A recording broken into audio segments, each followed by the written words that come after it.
نحمد الله سبحانه وتعالى ونشكره ونثني عليه ونقدره ونستغفر الله من شرور أنفسنا ومن سيئات أعمالنا أشهد أن لا إله إلا الله وحده لا شريك له وأشهد أن محمدا عبده ورسوله بعثه الله كافة للناس بشيرا ونذيرا. Muslimin muslimat yang dirahmati Allah sekalian, kita menyambung perbincangan ulasan yang telah kita ikuti 2 bulan dahulu, iaitu tentang sunnatullah, sunnah Rasulullah. Allah mensyariatkan perkahwinan, pernikahan untuk umat manusia daripada kalangan anak Adam dengan meletakkan beberapa garis panduan yang patut insan ikut untuk menjamin keturunan manusia ini, keturunan yang mulia-mulia, keturunan yang dilahirkan daripada perhubungan suci, dipanggilkan akad. Akad suatu simpulan, suatu ikatan, suatu janji setia antara seorang Muslim laki-laki dengan Muslimah perempuan mengikut cara-cara yang ditetapkan oleh Allah Subhanahu Wa Taala, yang kita panggil dengan akad nikah dan kesannya. Kita bincang tentang makna akad nikah, tentang makna isteri ataupun azwaj. Yang kita sambung malam ini tentang masalah hukum akad nikah. So, akad nikah itu disebut dalam dikatakan bahawa jika akad nikah yang salah berlaku, yang sahih berlaku, terdapat pelbagai hak dan tanggungjawab yang mesti ditunaikan oleh kedua pasangan. Kalau nikah, kalau akad itu tidak sah, maka tidak ada sebarang tanggungjawab. Sama macam tidak bernikah, masing-masing bertanggungjawab. Bila akad nikah itu sah, sahnya dengan cukup rukun syaratnya.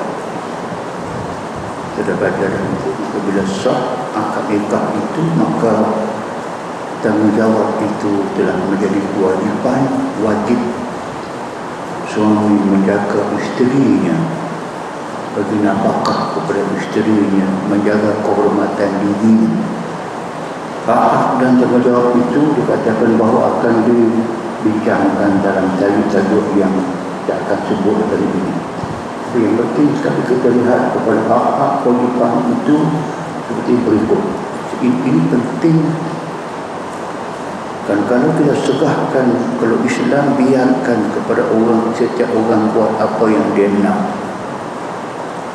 tak ada panduan syarak padanya, maka akan berlakulah kekecohan dalam masyarakat. Kalau seorang isteri ini mendapat layanan yang lain dengan orang kawan dia, berlain. Bila berlain akan terlalu masalah.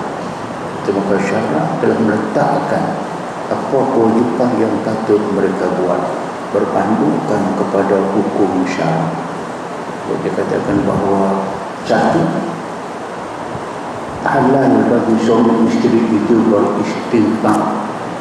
Sebab halal hubungan yang sebelumnya itu haram,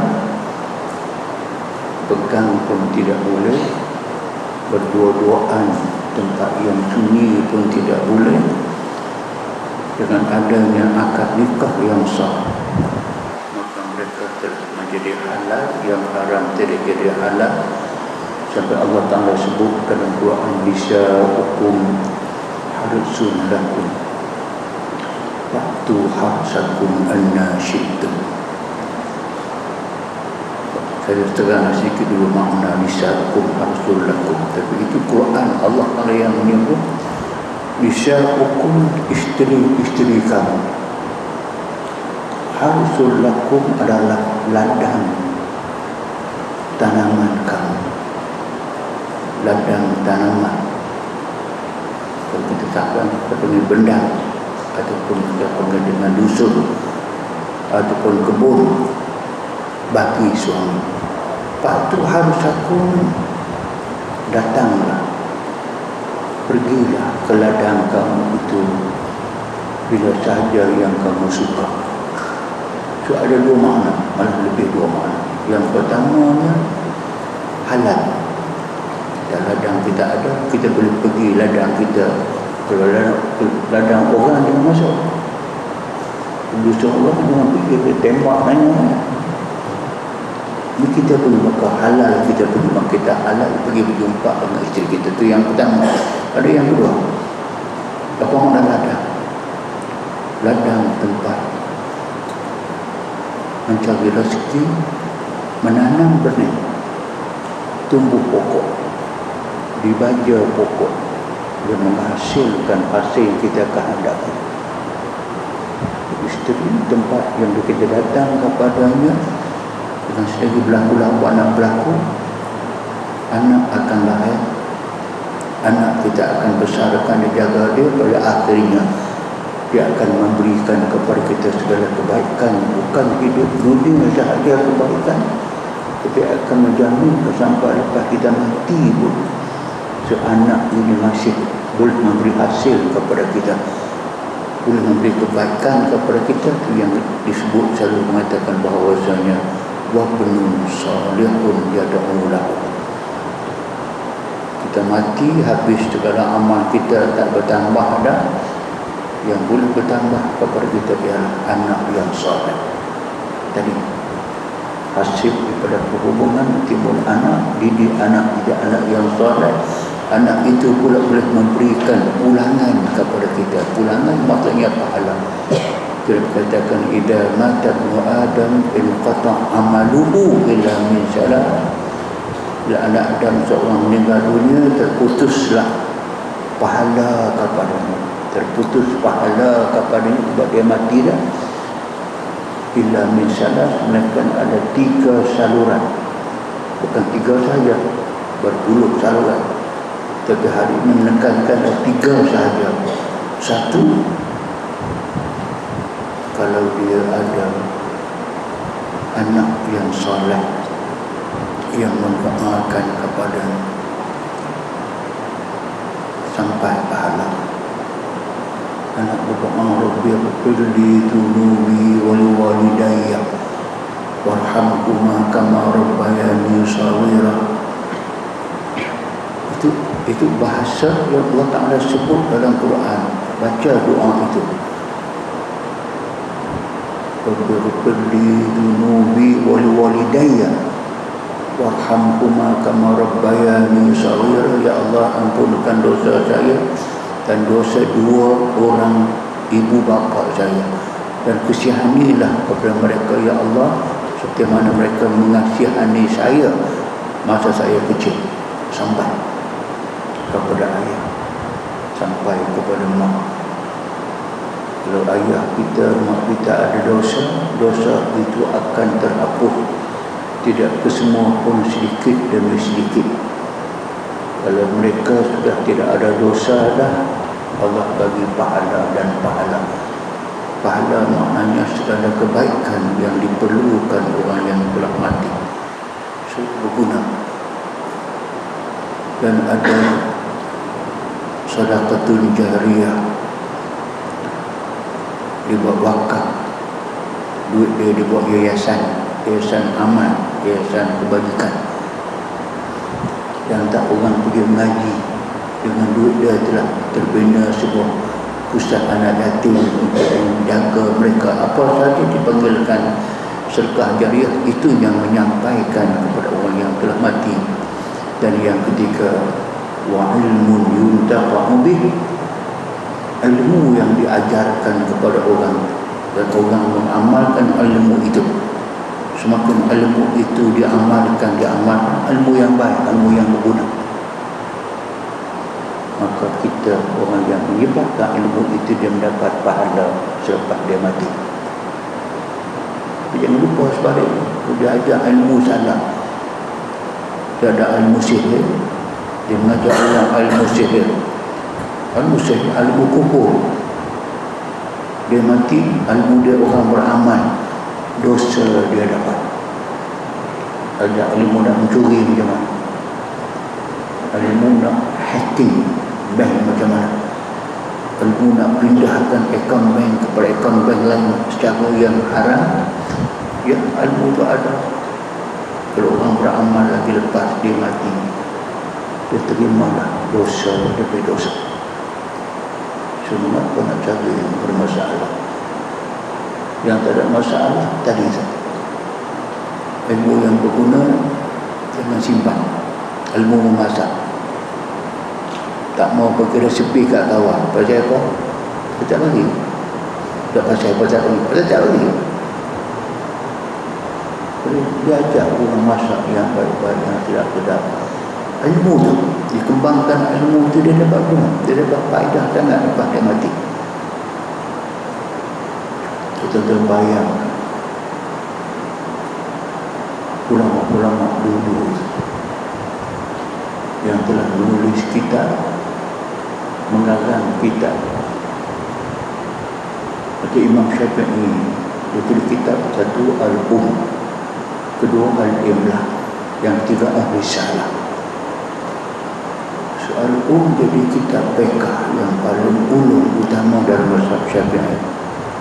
Di zaman dia itu, kitab dia itu orang baca, orang terjemahkan, orang tafsir macam buku kita ni, Al-Fiqhul Manhaji, syarah kepada hukum fiqh mazhab Syafi'i. Syafi'i yang buat kitab yang dibaca oleh berapa ramai orang zaman dia. Terima pelik Imam Syafi'i macam dia hidup di pusat, akhirnya duduk di masa di pusat, dia mengajar di pusat, yang datang mengaji dekat dia setiap malam Jumaat, yang datang mengaji antara 200,000 ke 300,000 orang. 200,000 ke 300,000 orang. Jadi pusat penuh sampai terpekan orang penuh. Dia pakai mikrofon kan tidak? Tak. Imam Syafi'i pula kebetulan di suara dia rendah, tak garau, tak besar. Tak Imam Malik suara dia tinggi, dia kuat. Dia kuat macam mana pun, tuan-tuan pun juga tak ada pendatang ni. Orang boleh dengar. Berapa orang? 50 orang. Tak dengar dah. 100 orang dah penuh masjid. Tak dengar. Dulu tak dengar. Dulu orang Melayu memang tidak dengar.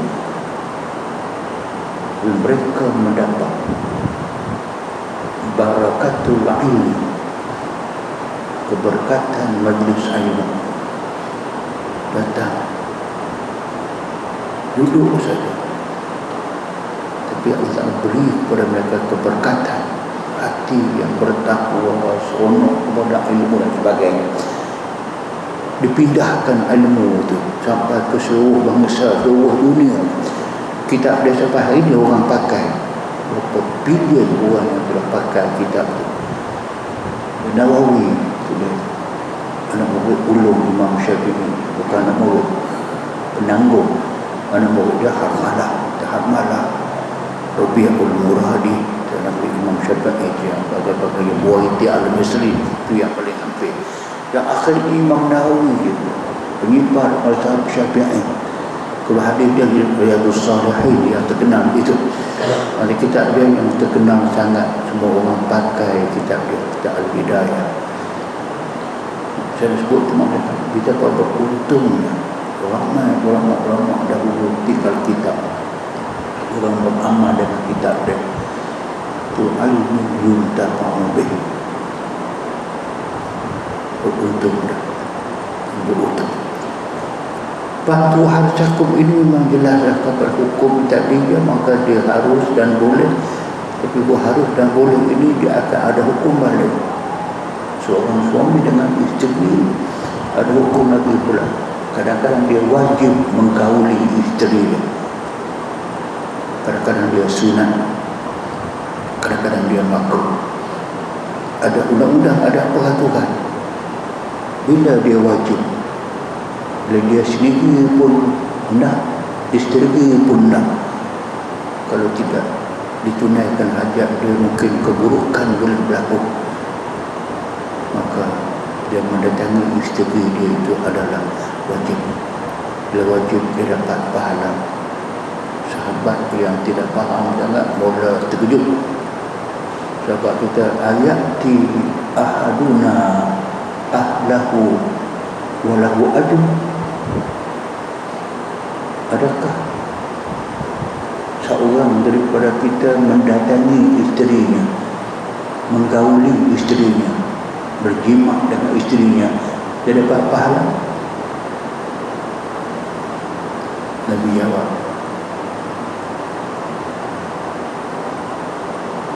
in amila amalan sayyi'an apalam yakun lahu ism.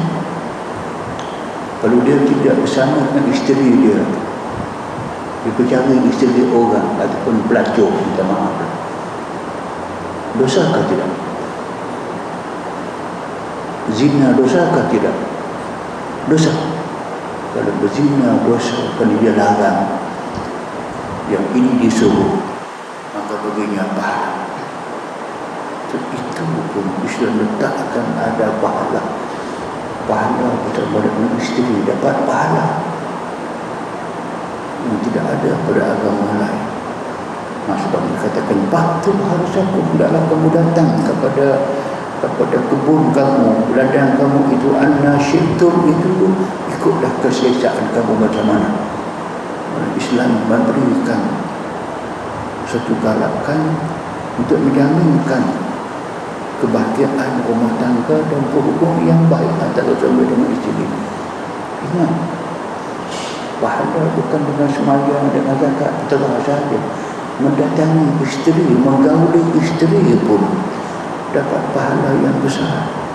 Pahala wajib bagi yang wajib, pahala sunat bagi yang sunat.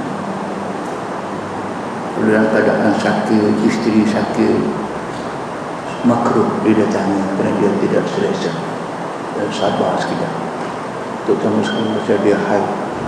So ijtanibun nisa'atul mahid wala yaqrubna hatta yatuhur. Bila dia mahid, dia datang haid, ijtanibun, jangan,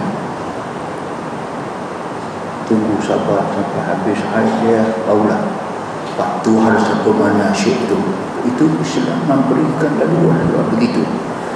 Itu di antara hikmah, di antara guna takafah tanggungjawab selepas akad nikah. Yang kedua, isteri wajib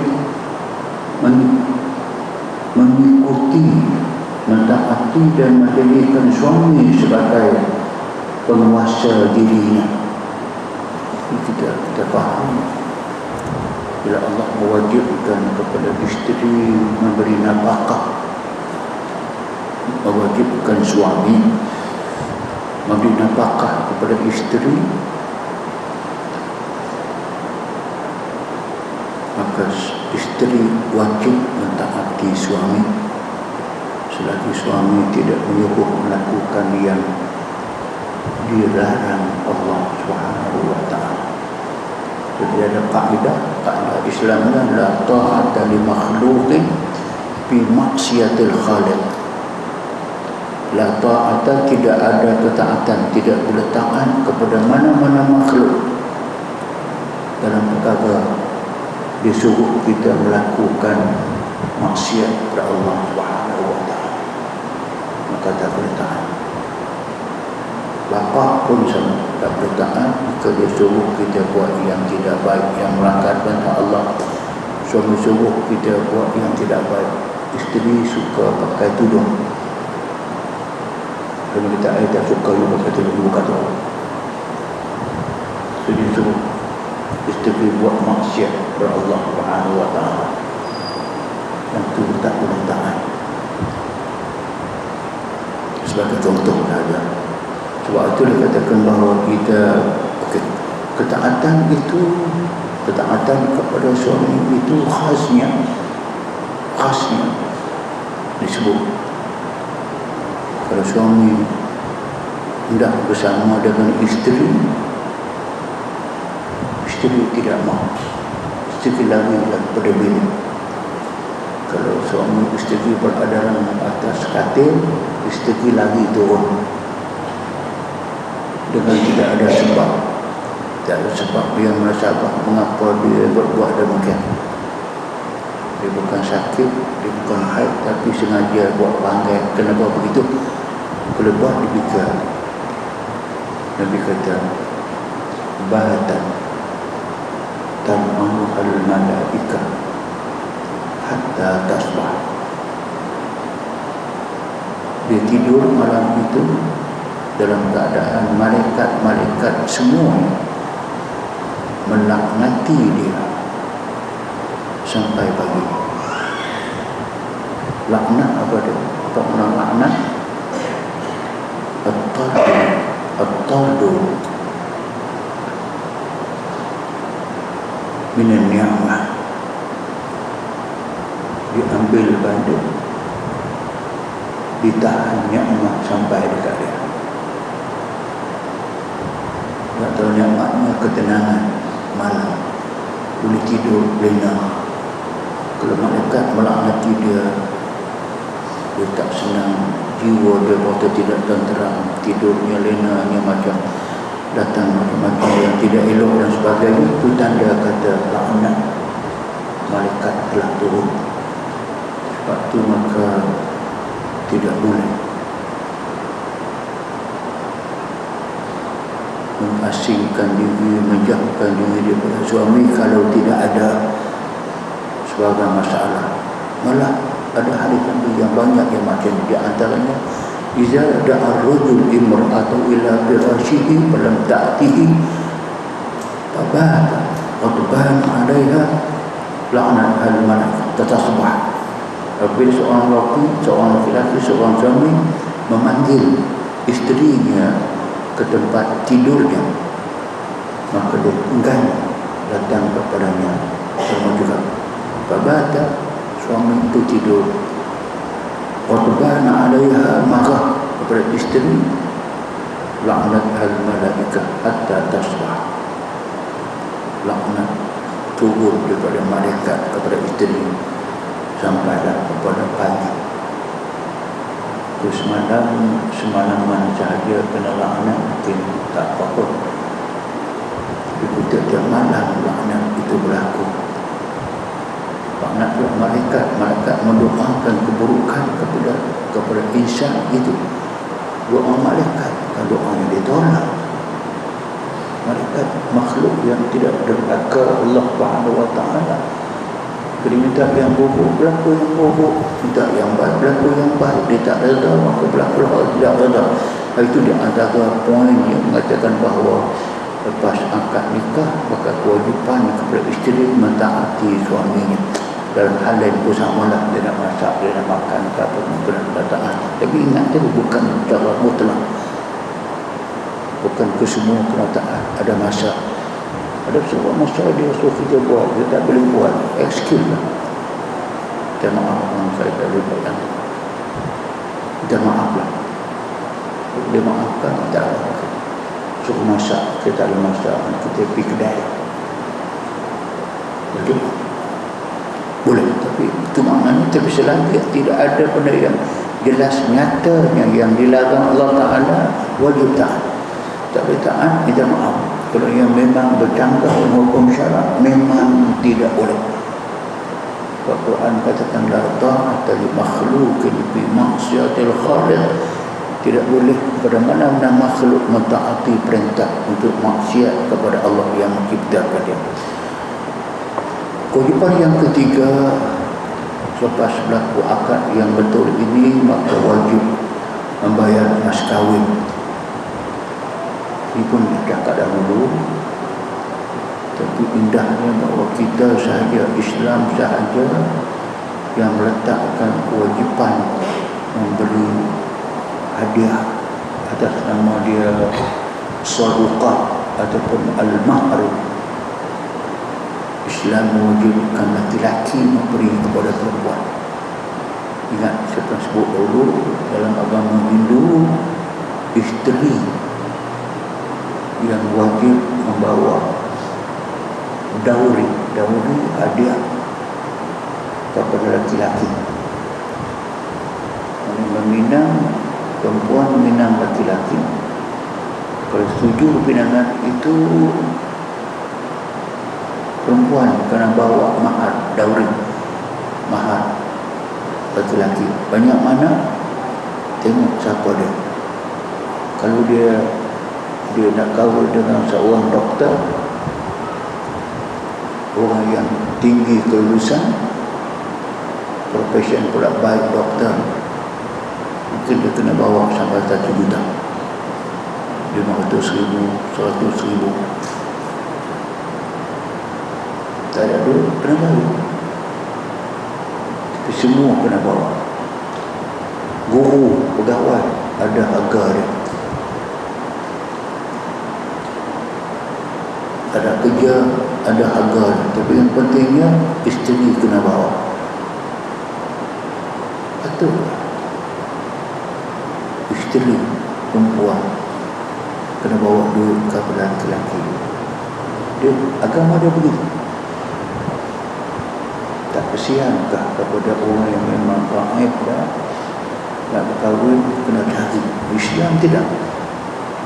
Isterinya seorang profesor ke, bakal kahwin seorang pegawai kerajaan ke, seorang minister, menteri ke, seorang menteri ke, bawa. Kita bawa mahar yang dipanggilkan mahrul misli. Mahrul misli, mahar sebanding. Maksud sebanding, dalam keluarga dia berapa orang, ada anak perempuan 3 orang, kakak kahwin dah kakak kahwin berapa. Ada contoh, kalau saya, anak-anak saya perempuan 3 orang. Yang pertama doktor,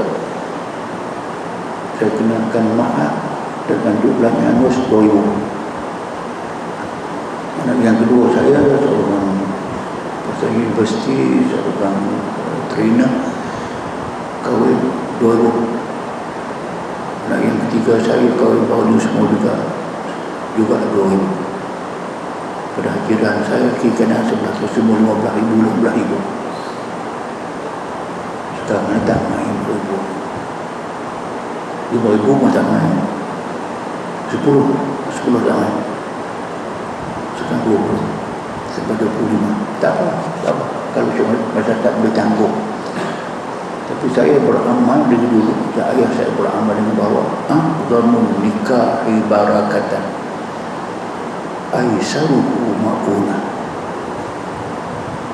Sebesar-besar barakah. Barakah ini maknanya kebaikan, khairat. Sebesar-besar keberkatan, kebaikan dalam perkahwinan, aisaruhu ma'una. Belanja kahwin itu tidak memberatkan. Aisyah mudah, mauna belanja kahwin cukup. Kalau tak ambil langsung nanti jadi lain cerita pula. Tak apa. Tapi ini waktu bisa kena bawa, laki-laki kena bawa. Bawa apa? Sadaqatihinna. Sadaqat ialah mahar. Disebutkan sedekah, pemberian sukarela. Tapi tidak. Kalau wa'atu sadaqah sahaja, maka boleh dipahamkan sebagai volunteer, bagi boleh, tak bagi boleh. Tapi ayat ini menambah nihlatan. Nihlah itu makna dia sebagai pemberian wajib, mesti kena bagi. So, kenapa bagi? Kerana akad telah sah.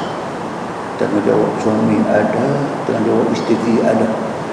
Jadi dia cakap tanggungjawab isteri taat kepada suami, ada tanggungjawab suami kepada isteri yang diantaranya kena bayar mas kahwin.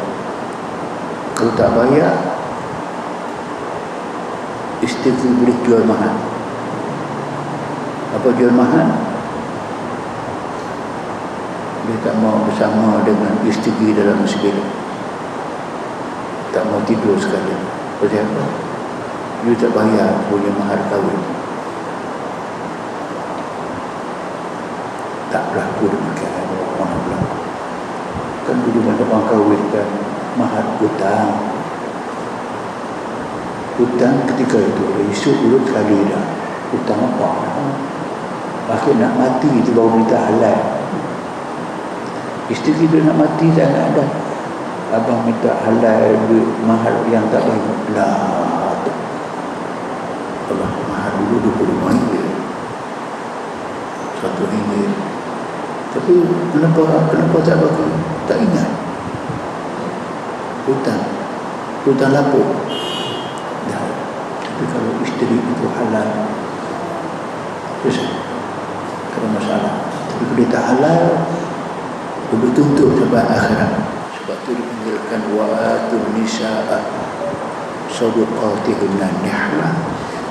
Bawalah, berilah kepada isteri kamu itu sedekah, tapi dia nihlatan adalah wajib yang dipanggilkan mahar. 3. Yang keempat, menjadi kewajiban kepada isteri, kepada suami kepada isterinya lepas daripada akad itu nafkah. Nafkah ada nafkah kewajiban, nafkah yang dia wajib bagi. Ada yang nafkah mustahabah, nafkah yang dituntut tapi tidak sangat-sangat tuntut. Ada ada nafkah mubah yang harus dibagi, tak bagi pun tidak mengapa. Yang wajib dibagi ialah yang keperluan asas. Keperluan asas ialah makan, ialah minum, ialah pakai.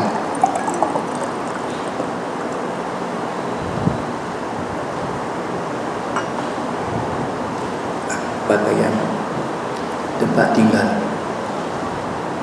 Kalau dalam keadaan sekarang, bagi orang yang tinggal di bandar khususnya, keinderaan sudah merupakan suatu necessity, suatu keperluan.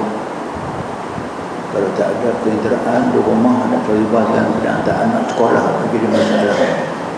Maka suami yang mampu wajib menyediakan keinderaan. Yang munasabah, aku diminta Porsche. Tahu aku Porsche apa? Tuhan ini atau berarti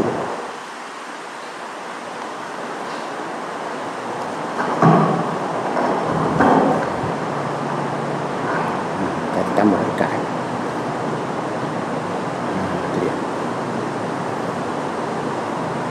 Porsche sekarang ni 2 juta. Kalau dia mampu, apa masalahnya? Tapi orang biasa tak ada keinderaan. Datang saya baru tahu mengatakan bahawa orang kampung ni ada basikal dia pakai bateri. Besar sikit pada basikal kita tu pakai bateri. Tak payah pakai lesen. Nak jalan kampung di saat lajunya pun dah besar, nampak 40 km. Kampung ni sedang lock, kan? On saja, jalan betul. Sudah menjadi asas kepada perhubungan yang segera mereka boleh. Maka cantik sangat kalau orang yang bawa mahal, bawa belanja sebuah basikal bateri. Isteri nak pergi pasar senang, pergi market. Cakap mak sakit senang, pergi kedai senang, basikal bateri senang. Maka ini kesemua apakah? Sebab Islam membuka begitu. Ada keperluan. Yang lebih daripadanya itu sudah tidak ada keperluan. Rumah telah ada cukup untuk tinggal, tapi dia tak selesa nak rumah besar. Tak mau rumah flat, tak main. Nak rumah teres tak nak Sambil tak nak kepada banglo. Mampu tak apa, aku tak mampu, itu jadi masalah. Tapi ya apa pun, askinuhunna min haitsu sakantum min wujdikum.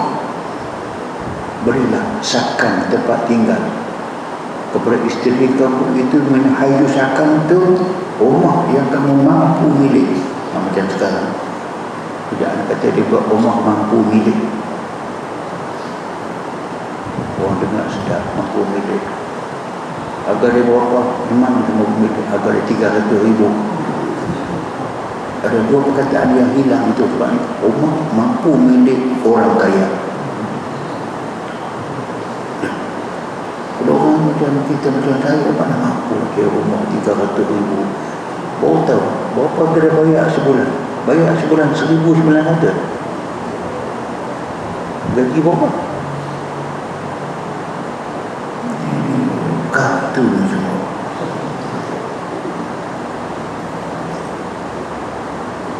RM50,000 unit rumah mampu milik sedang dibina. Jadi sedang pula ada 10,000 unit rumah mampu milik. Mampu milik apa? 300,000. Kartun. Okey, so kita balik yang Islam ini, kita balik mengatakan nafkah itu apa yang suami mampu dan boleh bagi, khasnya nafkah sampai kepada anak-anak. Dan Islam tidak membiarkan begitu disebut wa 'alal mauludi lahu rizqahunna wa kiswatahunna. Bagi setiap anak yang dilahirkan, suamilah wajib menanggung nafkah anak dan makan pakai anak. Wajib kepada suami menanggung. Ini bukan maknanya kalau suami tak mampu, isteri mampu, isteri tak boleh tolong. Isteri boleh tolong, tapi undang-undang Islam dia fleksibel. Satu, yang kedua dia bagi ruang. Kalau seorang suami yang tidak mampu, maksudnya dia miskin, tidak ada harta, dia kahwin dengan seorang isteri yang ada harta, yang ada kaya, yang banyak kaya lah, bukan sedikit kaya. Kewajiban bagi nafkah tadi itu, makan, minum, pakai, tempat, wajib kepada suami. Tapi suami tidak mampu, memang dia tidak ada income, tak ada duit, bolehkah isteri bagi pinjam? Ada 3 pilihan. Satu, isteri terus beri nafkah kepada suami dia, anak-anak daripada dia dengan sukarela, dapat pahala yang cukup besar. Yang kedua, dia bagi sebagai suatu hutang. Berapa yang dia belanja ditulis sebagai hutang kepada suami. Suami akan mengaku itu hutang dia, nak bayar bila people whenever. Itu sedap. Bayar bila boleh bayar. Itu. Yang ketiga, dia boleh bagi hutang dengan terhad masa. Saya boleh bagi hutang untuk tempoh setahun saja. Abang kena cabai sendiri 4 tahun. Lepas setahun ini saya tak bagi dah. Kalau setuju, dia boleh berbuat demikian. Pasal tetaplah kewajiban itu. Ar-rijalu qawwamuna 'ala an-nisa bima fadlallahu ba'dakum 'ala ba'd. Laki-laki itu dia ketua. Qawwamuna dia ketua. Dia kepala kepada perempuan, kerana Allah beri kelebihan kepada mereka. Ayat ini juga yang kita pakai mengatakan bahawa orang perempuan tak boleh jadi ketua dalam suatu pertubuhan, dalam sebuah kerajaan. Menteri besar, ketua menteri, Perdana Menteri, dia berlawan dengan ayat ar-rijal, laki-laki, qawwamuna, pemimpin, pengendali, al-nisa, kepada orang perempuan. Waktu kita nampak sangat dari zaman Adam alaihissalam sampai ke zaman kita, mana pernah Allah lantik perempuan jadi rasul? Ada orang perempuan jadi nabi. Bukan maknanya Allah Ta'ala tidak boleh tumpah, bukan. Kerana setiap jawatan itu ada orang yang boleh dia. Macam contoh dalam hidup kita lah. Nak pilih orang yang askar payung terjun, pilih perempuan yang mengandung terjun. Ayo, perempuan mengandung melatih payung terjun. Dia tak sampai ke bumi, anak sampai dulu. LLN, langut naik. Nak panjat tiang LLN tu nak baca lampu atas tu. Boleh bagi perempuan yang mengandung, perempuan dalam pantang. Tak boleh. Tak terjadi tu. Memimpin negara memang Nabi. Kalau boleh daripada Allah nanti perempuan banyak dah. Kehormatan dijaga, maka dia lelaki saja. Sama ada pemimpin negara, rejal lelaki. Sebab kita ada pegangan, tidak ada dasar. Nanti besar kita bagi pandangan, tak boleh. Tapi orang yang tak makan zaman, dia kisah hukum tak kata nak juga sebagainya. Itu saya katakan bahawa kita belajar daripada kita mereka macam ini memang ada. Tentang beri tempat tinggal dan sebagainya, Allah sebut sendiri. Wajib bagi tempat tinggal yang sesuai, yang munasabah. Tak apa, bukan mesti yang hebat, yang munasabah dengan kedudukan kita dalam sebuah kampung, sebuah bandar sebagainya. Askiduhun min haisu sakantum min wujdikum wala tudarruhun, itu bagiku bikinna. Letakkan,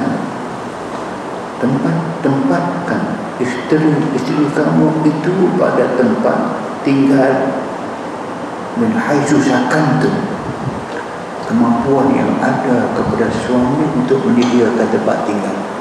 Min wujdikum, daripada usaha kamu sendiri. Jangan sampai kamu tak bagi tempat tinggal, memudaratkan mereka. Jangan buat sampai mudarat, kena usaha lah. Kalau tak ada duit tu yang katakan hutang, kena hutang dan sebagainya, keperluan. Kena kita ada tekun, ada cabai jalan, ada bantuan PPRT dan sebagainya, apa saja. Itu semuanya usaha yang patut dibuat oleh suami untuk mengelak daripada seorang insan yang telah berpindah daripada penjagaan mak ayah dan keluarga dia yang sayang kepada dia, berpindah kepada suami. Maka suami kena ganti balik apa yang dia hilang. Rumah tempat tinggal dia hilang, kakak dapur dia dah tinggal ke semua dah, maka suami kena sedia balik. Tak apa, kita kena yakin dengan Allah janjikan, tazawwajun nisa fa innahunna yatina bil mal. Berkahwinlah dengan cara yang syarak suruh kahwin dengan laki-laki, kahwin laki-laki dengan perempuan. Kerana perempuan yang kamu kahwin itu, kata Allah, mereka sebagai sumber yaktina, akan datang kepada kamu alman, harta. Rezeki mereka ada. Dia berada dengan seorang suami yang ikhlas dengan agama dia, dengan hukum agama dia. Dia susah pun. Nabi suruh berkahwin, dia katakan wa ankihul ayama minkum, kahwinlah dengan orang yang tidak ada pasangan. In yakunu fuqara yughnihimullahu min fadlih, Kalaulah kamu menerima perkahwinan dengan fuqara, suami-suami yang miskin, yang tidak ada harta, Allah Ta'ala akan mendatangkan harta kepada mereka. Datang rezeki itu dapat datang kemudian. Dapat anak pula, rezeki anak ada. Dan terbuka pintu rezeki, kerja, apa sahaja, kerana Allah menjanjikan demikian. In yakunu fuqara yughnihimullahu kullan min sa'atih. Kalau mereka miskin, mereka mohon kepada Allah, ikhlas kepada Allah, yughnihimullah, Allah akan mengayakan dia daripada kelebihan Allah yang begitu banyak dalam dunia ini. Kita jangan takut. Sebab itu maka penting untuk kita lihat itu sebagai suatu daripada ketuntutan. Yang keenam, keturunan. Wajib menjaga keturunan. Sebut keturunan ini bagi maksud ada kaedah kita. Ada kaedah kita apabila seorang kita berkahwin dengan seorang lelaki, kahwin dengan seorang suami, biasanya akan melahirkan anak. Bila anak itu pula lahir dalam keadaan normal, biasa, tak ada masalah. Kalau anak lahir lepas 10 bulan lah, kita faham daripada perkahwinan. Kita tengok daripada modal lepas kahwin itu yang kita panggil dengan bunting pelamin. Pandai orang Melayu. Bunting pelamin, pelamin itu bunting. Maknanya daripada mula mereka bersatu, sudah Allah memberikan anak kepada mereka. Tidak mengapa. Tapi akan ada orang yang akan berlaku seperti yang Islam sebut daripada awal berkahwin 6 bulan dapat anak. So nak kena faham, kaedah. Jangan pakai main kepala kata ni apa bulan dia tahu dapat anak. Lepas nikah juga, nikah pun tidak ada kaedah. Kalau berlaku, anak boleh berlaku untuk melahirkan anak daripada zaman dia mengandung, Islam menerima 6 bulan sah anak dia. 6 bulan. Kalau lebih daripada kurang daripada 6 bulan, pustimah, diragui anak ke anak dalam nikah ke luar nikah. Satu. Yang kedua, pandak yang kedua, berkahwin, lahir anak, tapi suami tak tahu pasal apa, dia syaki itu bukan anak dia. Dituduh isteri dia ada hubungan dengan orang lain, aku tak mengaku dia anak aku. Maksud saya macam mana? Islam beri punya sayang. Ada kaedah lil waladil firash walil akhir al-hijr. Ada dalam anak yang lahir daripada hubungan suami isteri yang sah dinasabkan kepada bapaknya, berzina, padahal berzina pula hanya kumpulan tidak berhak ke atas anak yang lahir daripada hubungan zina. Maksudnya, kalau sudah berkahwin itu sah dan mereka berkedudukan yang sah, seanak itu keluar, maka hukum dia siapakah yang meniduri isteri? Suami, maka anak-anak suami. Tak boleh kata anak orang lain. Walau akhir, kalau ada bukti dia telah berzina, maka barulah anak itu bukan anak dia. Al-hijru maknanya akan tahan keturunan yang keluar itu bukan keturunan suami. Pasal boleh berlaku di antara banyak-banyak, mungkin satu daripada 1,000, satu daripada 10,000, satu daripada 1 juta. Walaupun ada suami tapi dia telah melakukan zina dengan orang lain, menyebabkan anak itu lahir, Kalau tidak ada proof sebagai seorang berzina, maka balik kepada kaedah asal al-walad lil firash. Anak bagi yang meniduri dia. Firash asalnya hamparan tempat tidur. Maka tidak boleh suami nak mengatakan ini bukan anak saya. Melainkan kalau dia ada bukti isteri dia berzina, baru dia bawa. Kalau tak cukup bukti maka tidak boleh. Itu kaedah. Yang ketujuhnya, lepas sabit perkahwinan, maka isteri ada hak mewarisi harta suami. Ini sampai ke peringkat sah sahaja perkahwinan, akad tadi. Lepas akad sahaja di rumah isteri, suami nak balik ke rumah dia, nak nuri rumah dia, belum tidur lagi, nak balik, a'udzubillah, minta doa simbang, berlaku aksiden, suami mati, berlaku banyak.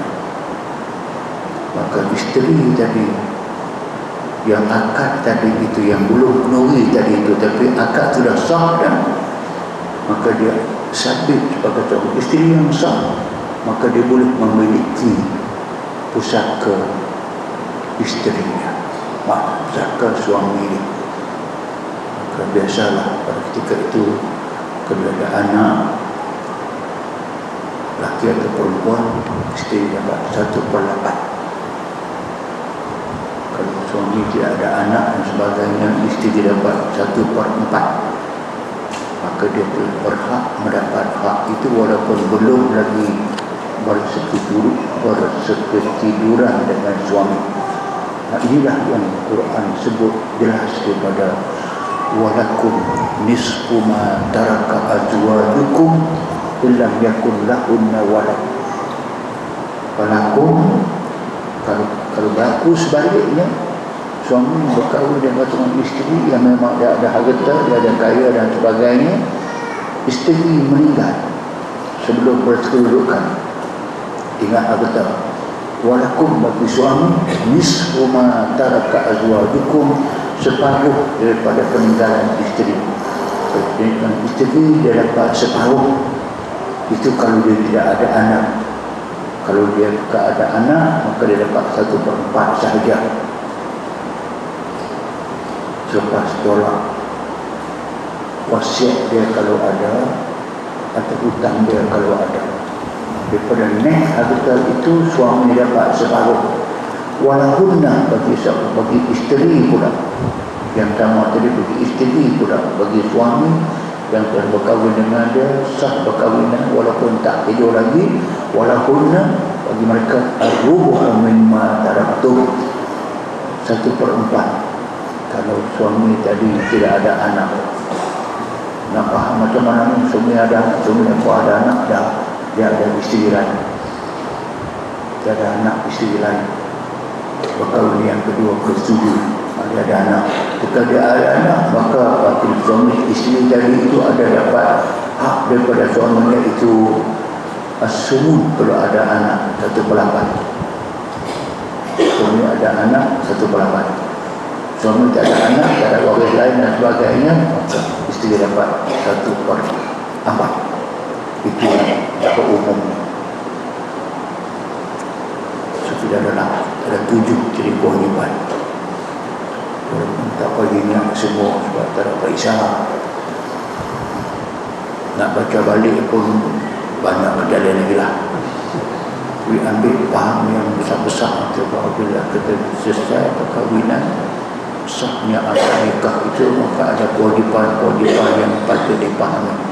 Jadi pada awal itu yang senang ingat, pada awal yang pertama, bayar dulu mahal. Kena bayar sebab dia wajib.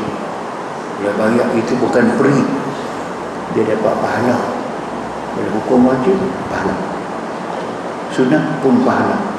Sebab ini kita timbal balik dengan Islam tidak mensia-siakan, Allah tidak mensia-siakan. La yukhsiqallahu abada, Allah tidak mensia-siakan kamu. Baik saja. Sudah katakan man ya'mal misqala dzarratin khairan yarah. Buat baiklah sekecil mana pun, Allah Ta'ala akan balas. sekecil mana pun kamu akan nampak itu perbuatan kamu yang ada dalam rakaman buku Sahifah Ahmad. Kalau buat jahat sekecil mana pun, Allah akan bagi balasan. Kamu akan lihat balasannya itu. Oh, ini besar. Kalau bawa mahal sampai 10,000, 20,000, dia tidak percuma, tidak bagi hangus, ada pahala. Tapi bagi nafkah, bagi duit, bagi makan. Sampai Nabi sebut khairus sadaqah luqmatun wada'taha fi zawjatik. Sebaik-baik sedekah, semulia-mulia sedekah, rezeki yang kamu cari, kamu siapkan, kamu letakkan pada mulut isteri kamu, itu adalah akbarus sadaqah. Belanja, beli pakaian, beli minuman, beli batikal, bateri, beli apa motor, beli kereta, beli Porsche, tak dia bagi apa sajalah, itu semua itu adalah merupakan sumbangan yang Allah Ta'ala beri pahala kepada dia. So dia bagi ke orang lain, isteri perlu, bagi ke isteri, bagi nafkah kepada anak, tidak percuma. Pahala itu makan, bagi makan, kiswah Tuhan, pakaian, apa saja yang kita bawa itu, walaupun kita bawa atas nama antaran peminangan, ada itu, ini dan sebagainya, tapi kebanyakan itu mengambilkan borek saja, perhiasan cantik tapi tak guna. Kita tengok tidak, tinggal. Ya, ambil yang berguna, kain, sejadah, Quran, songkok, cincin, yang berguna. Semua ini tinggi, mahal, harga atau tak, Allah Ta'ala akan bagi. Sebab ini merupakan kewajiban. Sebab tinggal kewajiban. Tadi kita cakap percaya perlindungan, wajib melindungi isteri supaya yang tidak baik. Tolong kerjasama yang dia boleh buat, jangan paksa yang dia tak boleh buat.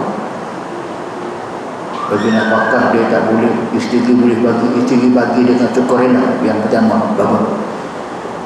Kalau dah kedekut sangat pun tak apa, pergi hutang.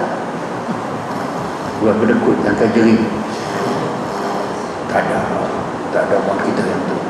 Tapi syarat ada seperti itu, bukan Melayu sahaja, ini orang Arab, orang Afrika yang berkira duit ni, yang sampai nak bagi satu sen tu ambil kira ni, kena tulis ni.